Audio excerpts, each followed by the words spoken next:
Pay very close attention, for what I am about to say may be one of the most controversial topics of your lifetime. Any quick glimpse at society or progress in the field of technology will quickly lead a researcher to find the use of unmanned aircraft systems at the forefront. What's controversial about drones, you may ask? In short, everything. They can bring packages or deliver packages. They can supply doctors with medicine or spread chemicals. They provide aerial views for all situations. And that's just the start of it. The future development of our society and the use of UAS will depend on the education of the men and women making the decisions of their progression. Who am I to bring light to the situation? Well, let me tell you.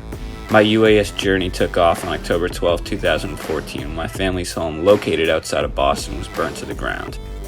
During this time, I was in school to become an airline pilot. This allowed me to quickly and easily shift my skills to the UAS world.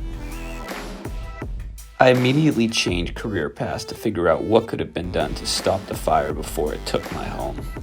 I began working with a small startup UAS company that is now one of the industry's best.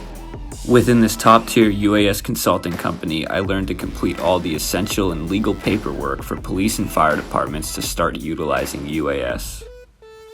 At this company, there was never a dull day as we continually switched from public entity interests to cinematography shoots for TV and film. From there, I became a flight instructor and teacher for another startup company that is now one of the nation's largest UAS safety and training programs. So what am I doing now? Well, I'm the UAS program coordinator for Embry-Riddle Aeronautical University's Dual Enrollment Institute. I've had the pleasure of traveling the world, working with businesses, towns, governments, and more to assist, develop, and grow flight training programs and study fields of research that are now just being studied by modern-day science. Topics of study like urban air mobility, or UAM, are paving the way for you to not only have packages delivered to your front door, but for the future of air taxis as well. Within this research topic, and in conjunction with NASA, we have developed and used drones to study the airflow of wind through city blocks, commonly referred to as an urban canyon, to find the best places and points of travel for future drone tech. But that's just the start of it. Let me invite you to the rainforest of Puerto Rico, where our co-op between universities has developed to help the struggling coffee farmers recover after a hurricane has decimated their land.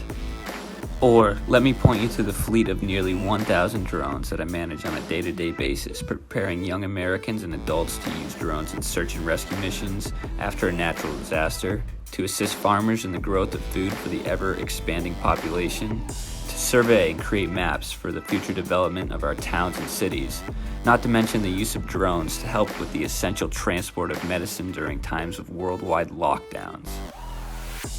Together, we can educate the world on the use of drones for good. Come back to this channel and I'll walk you through the industry. I'll show you the people and companies that are making a difference right now, using drones for good and changing the world. Thanks for tuning in today. I'll see you soon.